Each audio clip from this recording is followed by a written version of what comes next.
it's time to preview the best women's team in Africa. Number one on the continent per the FIFA rankings, Nigeria. Nigeria came into this year's WAFCON having won the most trophies of the competition, that is 9 times, but they haven't won a trophy since 2018, 7 years in total. So this year, they are chasing trophy number 10. And here's a full preview for Team Nigeria. I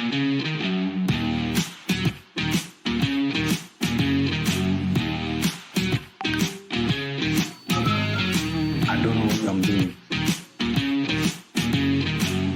The Super Falcons are the most prestigious team on the continent. They have actually qualified to every single edition of the Women's Africa Cup of Nations since it started in 1998, and they've won it 75% of the time. However, the last time they actually won a medal in this competition was back in 2018, 7 years ago.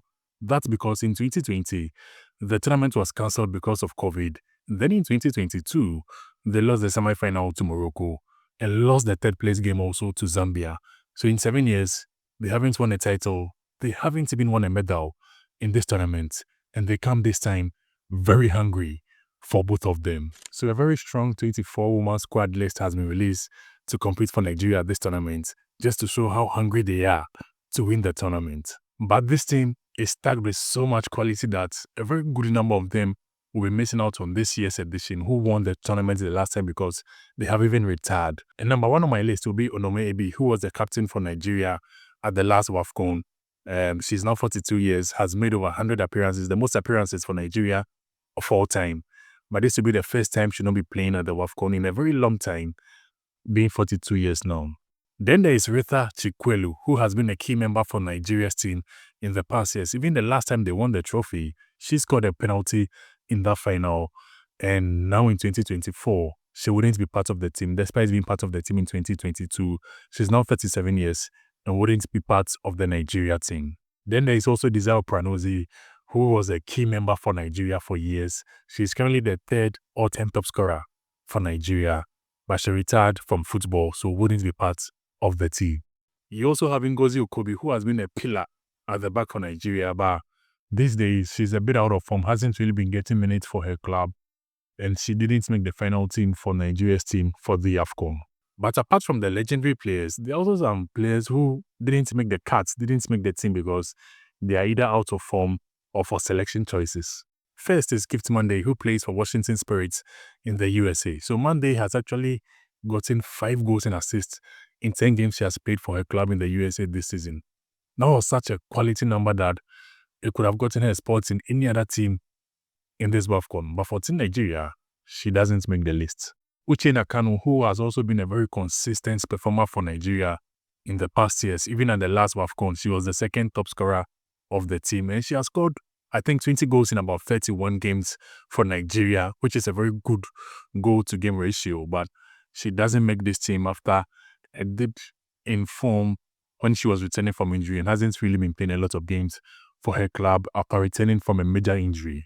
There is also no Rofia Timuran at this year's WAFCON. She was a young defender, played for Nigeria at the Under-20 World Cup, played for Nigeria also at the World Cup, the Senior World Cup itself. She now plays for London City Lionesses in the UK, but she didn't make the cut for Nigeria's squad to the WAFCON. But with that said, if you look at the Nigeria team who are going to this tournament, you would see there is quality. When I say quality, I mean quality players in this team. First, let's talk about Jennifer Echegini, who chose to represent for Nigeria in 2022, and since then she's played for them at the Olympics, played for them at the World Cup, and this time will be her first ever appearance at the WAFCON.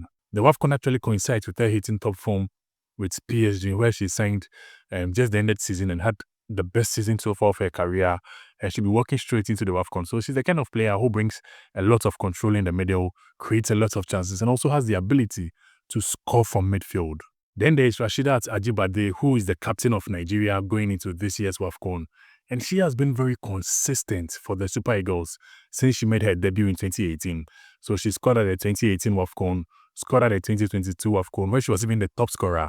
And now we're playing at the 2026 WAFCON also.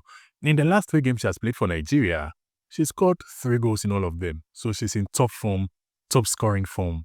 And even though Ajibade typically doesn't play as a striker, well, there'll be a lot of inspiration from her for goals and even create chances from her.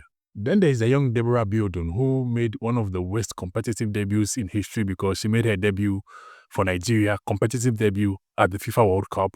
And in that game, she got a red card as a teenager, making her debut for Nigeria and getting a red card on her competitive debut at the World Cup stage. But she's been able to recover, show her talent, show her quality, and maintain her spot as the defensive midfielder for Nigeria. And this will be her first time playing at the Women's AFCON after playing at the World Cup and also playing at the Olympics. Then you have Chiamaka Nnadozie, who is one of the most experienced players in the Nigeria team after playing at the 2018 WAFCON as a very young player. She's gone on to play at the 2019 World Cup, played at the Olympics with Nigeria, played at 2 World Cups itself with Nigeria, and she'll be playing at her 3rd WAFCON for Nigeria. And she's already won it one time already, so looking to win it a second time. And not to mention, she's actually the best goalkeeper in Africa currently from the CAF Awards, and also just signed for Brighton and Hove Albion in the English Women's Premier League. And I have to mention Asisat Oshoala, 6-time African Women's Best Player of the Year. These days, she's in the twilight of her career, so doesn't really perform well and consistently as she did when she was younger, but you'd expect her to bring her experience, her composure, especially in difficult moments, for her to become that clutch player in the Nigeria team. So Nigeria's form heading into the WAFCON is nearly perfect, nearly 100% perfect, because if you take the last 13 games they have played against African opponents, they haven't lost. They haven't lost any of those 13 games against African opponents. And the last time they lost to an African team was in 2022, which was a 3rd place game for the WAFCON in 2022. So since then, they haven't lost to an African side. But that could be because they don't really play a lot of friendly games with African opponents. So since 2022, 3 years now, they have played just 4 games, 4 friendly games with African opponents, and they haven't lost in any of those 4 games. That could mean the team is maybe not that much well-tested going into this WAFCON. But if you take their last 3 friendly matches they have played, well, they beat Cameroon by 2-0, beat Ghana by 3-1, and also played a goalless draw with Portugal. But at the WAFCON, well, Nigeria is in group with Algeria, also in group with Tunisia, then in group with Botswana. So in this group, Botswana will be making their 2nd ever appearance at the WAFCON. Tunisia are making their 3rd ever appearance at the WAFCON. And Algeria have not even qualified out of the group stage before. And also, if you take the head-to-head between the teams in the group and Nigeria, well, they played a friendly with Algeria recently. They won 2-0 the first friendly, won 3-1 the second friendly. They also played with Botswana at the last WAFCON and beat them by 2-0. So ideally, it is expected for Nigeria with all their quality players, all their top-notch quality players to make it out of this group. Not only make it out of this group, but to even finish top of this group.